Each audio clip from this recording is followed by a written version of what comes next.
Começa agora pela TV Novo Tempo mais um programa Evidências na busca de fatos que comprovem a veracidade histórica da Bíblia Sagrada. No programa de hoje, vamos dar continuidade ao nosso estudo da cronologia de Daniel, capítulo 8, verso 14, que fala das 2.300 tardes e manhãs. Você quer saber mais sobre esse assunto? Então não sai daí, porque Evidências está só começando.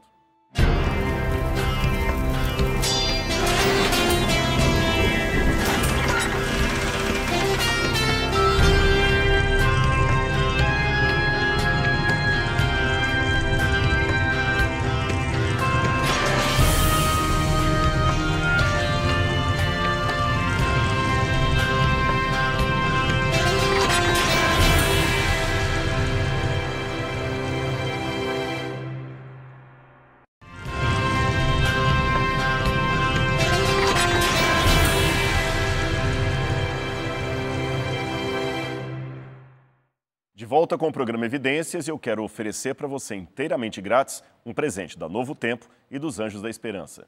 É o guia de estudos do Evidências, que pode chegar a você em qualquer parte do Brasil inteiramente grátis. Aqui nós temos informação sobre a existência de Deus, a veracidade da Bíblia, a veracidade histórica da ressurreição de Jesus e muito mais. Para pedir é simples, você pode ligar para a gente aqui no horário comercial, é claro, pelo telefone 0 operadora 12 21 27 3121, ou, se preferir, pode mandar uma mensagem pelo WhatsApp, 0 operadora 12 98244 0077.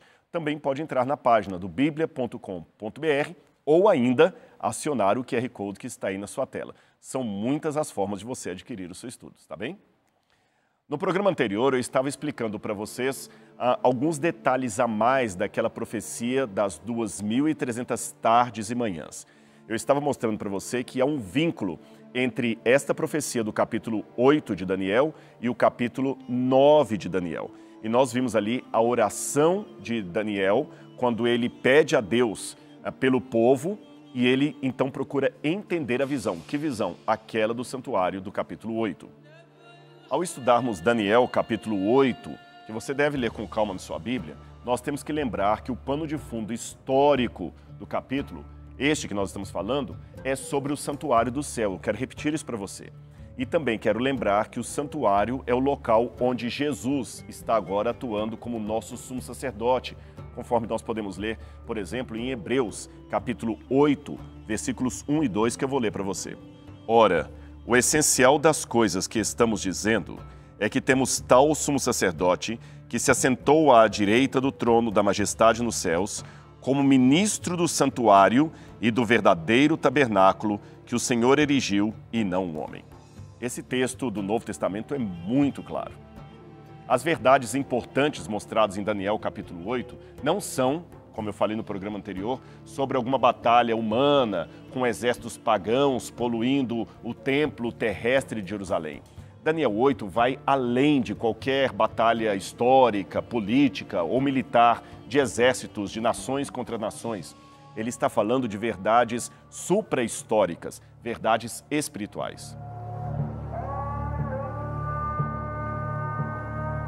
Daniel 8 dá uma visão diferente do grande conflito entre o bem e o mal. Essa visão envolve um grande sistema religioso que se posicionou contra a obra de Cristo e contra a sua pessoa. O julgamento de Deus, nesse caso, não é apenas contra o chifre pequeno, mas também a favor do povo eleito. Pois bem, voltando ao texto de Daniel 8,14, ali é dito que depois das 2.300 tardes e manhãs, o santuário seria purificado. Nesse texto, a palavra para purificado no original é nitztak, que poderia ser traduzida como purificado, como está na nossa versão, ou também como justificado, vindicado, restabelecido, restaurado. Os tradutores têm travado um longo debate sobre qual seria o melhor termo para traduzir Daniel 8,14. E eu não quero me delongar muito sobre isso aqui.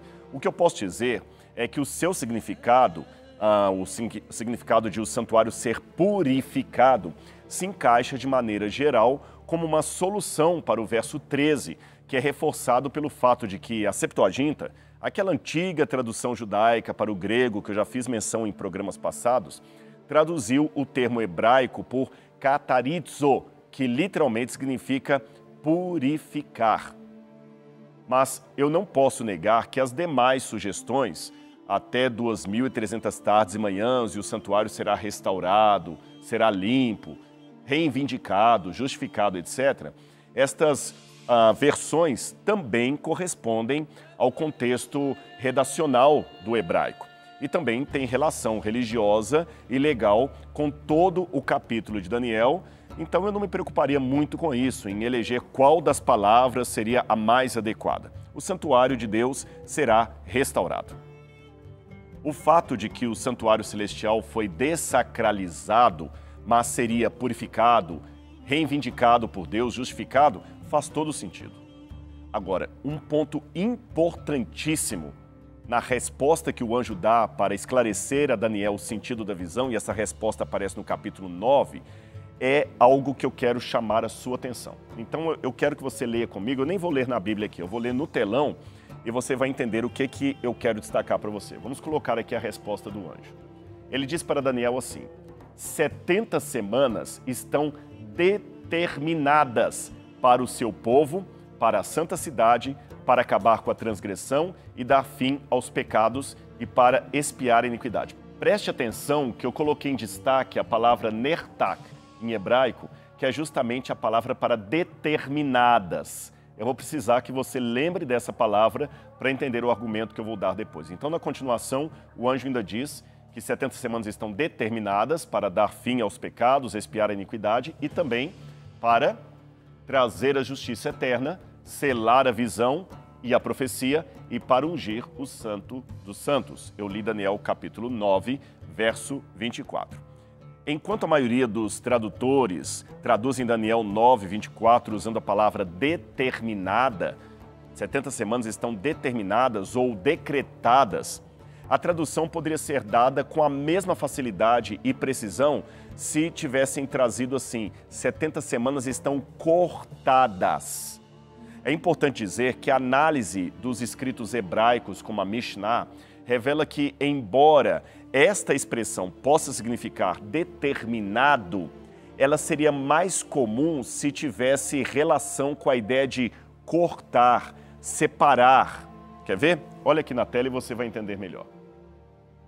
Eu tenho um dicionário muito famoso que todo mundo que estuda hebraico conhece, é o dicionário hebraico-inglês de Gesenius. E nesse dicionário apresenta que aquela palavra deveria ser melhor traduzida como cortar ou dividir. E nós temos muitos comentaristas cristãos, clássicos, é claro, que concordam exatamente com isso que eu acabei de falar para você. Por exemplo, vou dar um exemplo. O comentarista bíblico Philip Newell escreveu o seguinte a esse respeito. Preste atenção. A palavra hebraica usada aqui tem a conotação literal de cortar, no sentido de separar de uma porção maior. Também eu quero mencionar para você o léxico de concordância de Strong, que é um trabalho conhecidíssimo de quem lida com a hermenêutica bíblica.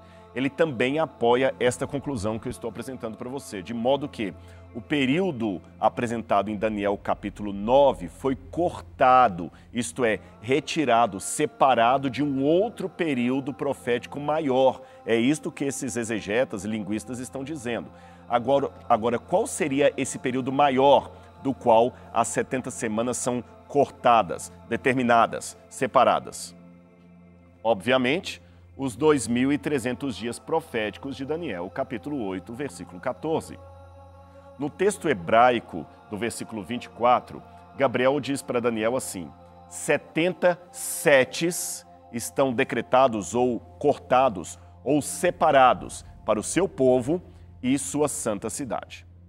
Ora, quase todos os comentaristas concordam que a expressão hebraica 70 setes deve ser entendida como 70 semanas de anos, ou seja, um período de 490 anos. A maioria absoluta dos comentaristas dizem isto.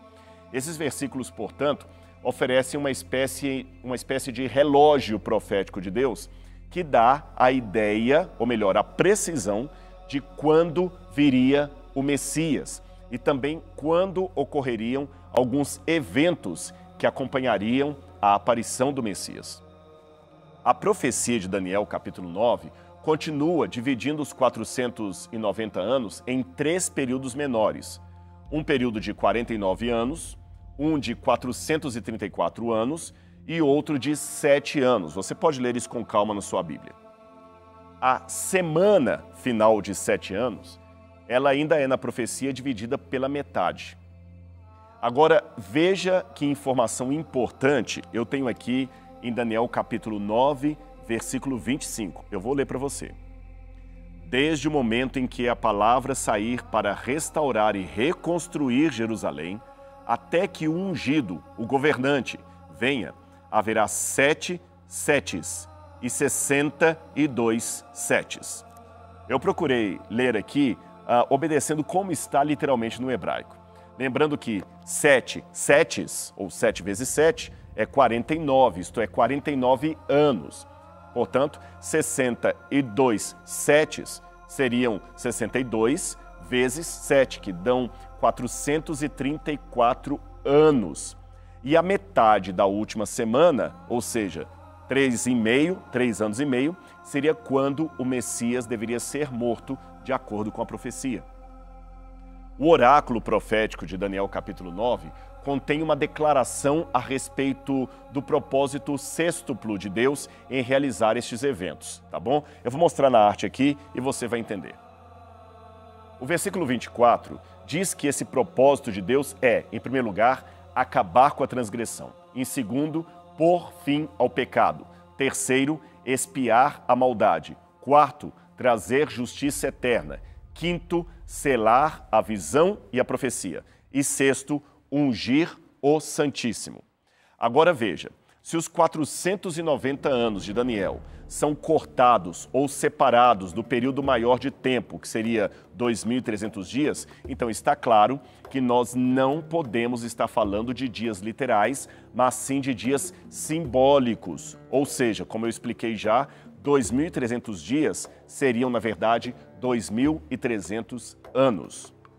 A única questão que resta é saber quando começaria esta contagem da profecia bíblica.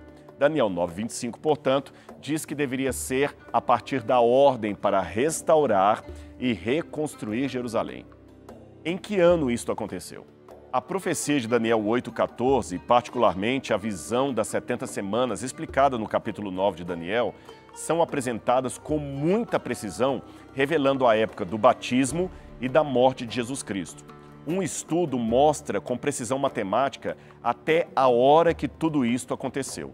Esse estudo está na obra Chronological Studies of Daniel, de autoria do pesquisador Juarez Rodrigues de Oliveira, que calculou com detalhes tal precisão profética.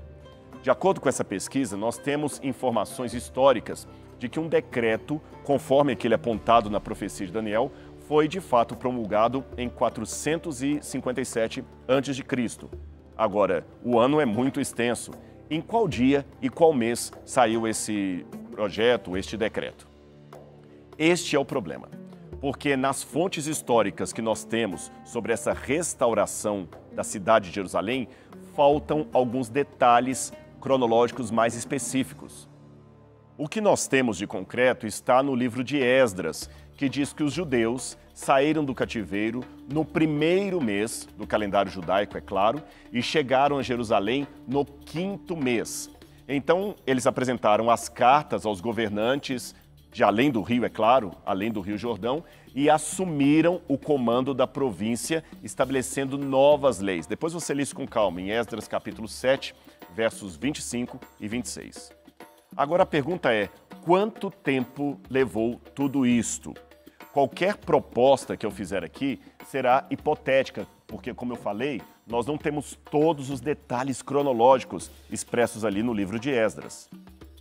Agora, se nós partirmos da morte de Jesus, que para muitos autores ocorreu no 15º dia do primeiro mês lunar judaico do ano 31 depois de Cristo, então nós podemos ter uma pista. Sabe por quê? Quando você estuda a cronologia dos eventos de Jesus, nós temos ali detalhes que ajudam, especialmente os pesquisadores que lidam com astronomia, a precisar quando Jesus foi morto, até a hora. Eu vou explicar isso para você e este foi um grande insight do pesquisador Juarez de Oliveira. Se você conversar com astrônomos que trabalham com cálculos metônicos, cálculos de programas de computador, eles conseguem saber como estava o céu de um determinado país há 2.000 anos atrás, por exemplo, há 3.000 anos atrás. E esse é um dado muito importante. Eu vou explicar melhor e você vai entender. A cronologia do passado não era tão uniforme. Se eu pegar, por exemplo, o período sumeriano, às vezes você tinha um tablete cuneiforme que diz assim: isto aconteceu no 3º ano do reinado do rei Shalmanima. Pronto. Mas qual que é o 3º ano do reinado do rei Shalmanima?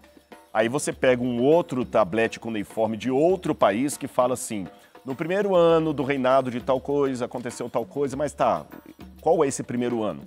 É meio vago isto. Seria a mesma coisa que eu dissesse assim: olha, no 3º ano do programa Evidências na TV Novo Tempo, e você tem essa informação à distância. E o outro fala: no 1º ano do curso de Teologia do UNASP. Tá, mas qual é a relação entre o 1º ano do curso de Teologia e o 3º ano do programa Evidências? Será que é o mesmo? Será que não é? Quando começou tudo isso? São informações muito vagas. Além disto, você tem calendários diferentes feitos por povos diferentes. Eu já mostrei isso em outros programas, mas aí tem algumas pistas que nos ajudam. Vamos supor que você encontre ali, no meio dos tabletes cuneiformes, uma informação astronômica. Alguém fala assim, principalmente os babilônios que estudaram bastante astronomia: ora, no 3º ano do reinado do rei tal, houve um eclipse lunar ou um eclipse solar. Eles já sabiam determinar os eclipses. E às vezes tinham até um mapa das estrelas. Eu, como arqueólogo, eu pego essa informação, jogo nas mãos de um astrônomo e pergunto para ele: escuta, de acordo com o calendário que nós usamos hoje, quando você acha que houve, há mais ou menos 4.000 anos no passado, um eclipse lunar visível nessa região aqui da Suméria? E deixo na mão do astrônomo, é ele que entende os cálculos disso. Ele vai e faz um cálculo preciso e ele me traz o resultado a partir do computador. Olha, de acordo com o mapa das estrelas, etc, etc, não tem nada a ver com astrologia isso, não confunda, não é horóscopo, não é zodíaco, não é horóscopo, é precisão matemática e científica. Ele fala comigo, por exemplo: olha, esse eclipse solar aconteceu pelos nossos cálculos de maneira visível nessa parte do mundo no dia 25 de março do ano 2030 a.C. Com esta data, eu já tenho uma correlação de quando aconteceu o episódio mencionado ali naquele tablete cuneiforme. E se esse tablete está dizendo que aquilo aconteceu no 3º ano do rei tal, a gente pode cruzar dados. É lógico que eu estou simplificando a coisa aqui, e não é apenas com os astrônomos que nós trabalhamos. Você também pega a cronologia dos reis, você usa trabalhos de cronologistas, por exemplo, que levam em conta o ano da ascensão, o ano da não ascensão. Em programas Evidências que eu gravei aqui sobre Daniel, eu falei sobre a cronologia, por exemplo, da ascensão de Nabucodonosor e também como é que isso era contado a partir da perspectiva dos judeus ou dos babilônios. Ou seja, há muitos detalhes. Eu não quero cansar você com detalhes técnicos, mas apenas reforçar que o que nós estamos trazendo aqui é fruto de muita pesquisa, muita investigação, não é algo descoberto de maneira apenas pueril. Voltando à argumentação que eu estava usando, eu disse que, embora os tabletes cuneiformes e as informações bíblicas não nos deem todos os elementos de quando, em termos de dia e mês, saiu o decreto para a restauração de Jerusalém, para o início das 2.030 tardes e manhãs, eu tenho a informação de quando Jesus foi crucificado. E a partir dessa informação, eu posso contar a profecia para trás e para frente. Compreende? Então vamos lá.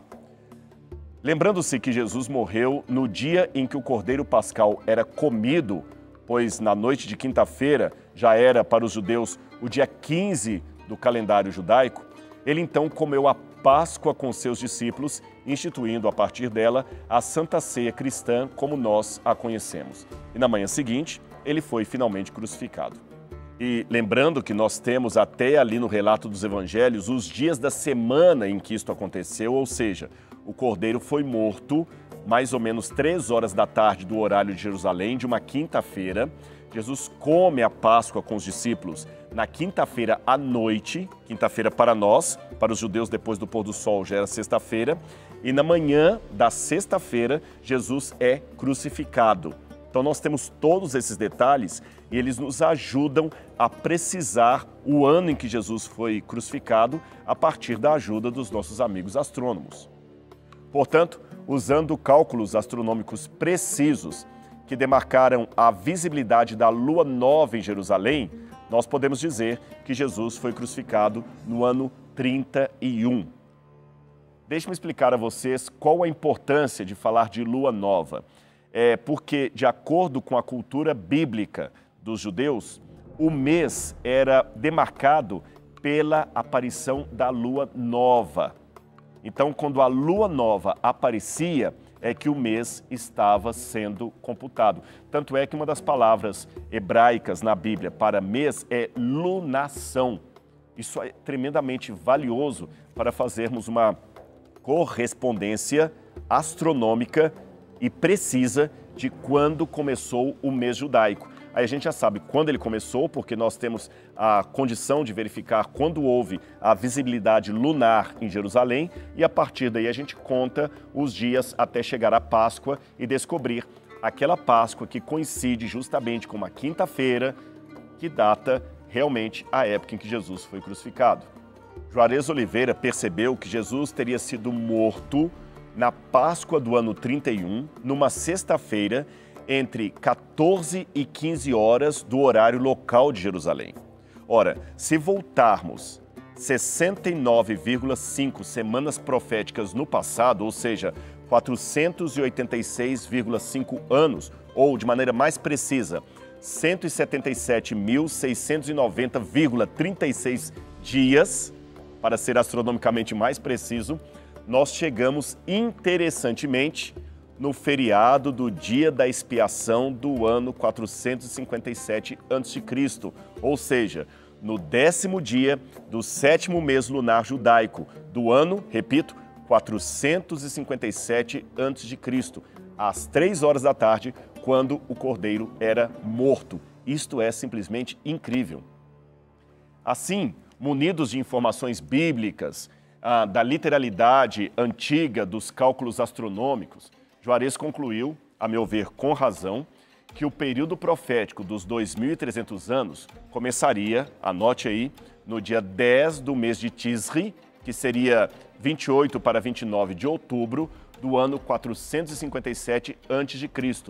E, sem dúvida, todas as datas envolvidas são baseadas no calendário e fuso horário de Jerusalém, que é o ponto de referência apontado pela profecia. Agora, veja isso aqui na tela e você vai entender melhor. Vamos colocar aqui. Aqui nós temos o cálculo profético das 70 semanas de Daniel. Elas começariam, portanto, em 457 e o primeiro cálculo de 49 anos seria a época da reconstrução de Jerusalém, que vai até o ano 408 a.C. Depois a profecia faz uma segunda subdivisão de 434 anos, que nos jogam para o ano 27, que é quando o Messias é batizado, o ano em que Jesus foi batizado. 3 anos e meio depois do batismo de Jesus, ele é rejeitado e é morto na cruz do Calvário. E 3 anos e meio depois, no ano 34, nós temos o apedrejamento de Estevão, que demarca o fim das 70 semanas. Ou seja, o período é profeticamente muito bem estabelecido. O apedrejamento de Estevão é o evento histórico que marca a ruptura, de fato, do judaísmo antigo com a mensagem cristã que estava se iniciando. Ali é um marco histórico que termina os 490 anos de Daniel. Mas se você olhar, ainda sobram 1.810 anos para terminar a profecia dos 2.300 anos, ou 2.300 tardes e manhãs. Se jogarmos 1.810 anos para frente, onde vamos chegar?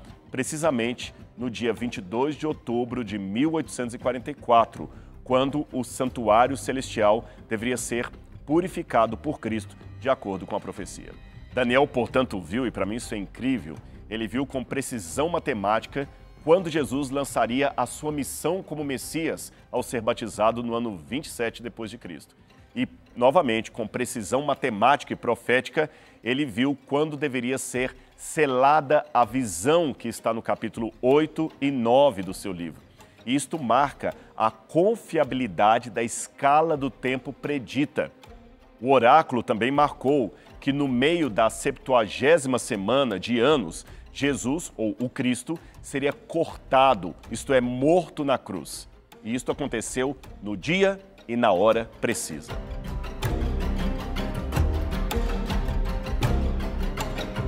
Jesus, então, ascendeu ao santuário celestial para iniciar a mediação pelos santos a partir dos benefícios que ele teve na cruz do Calvário. E no final das 2030 tardes e manhãs, ou seja, em 1844, no momento certo, Jesus deveria começar a fase final de seu ministério no santuário celestial. Tudo aconteceu exatamente como a Bíblia disse que aconteceria.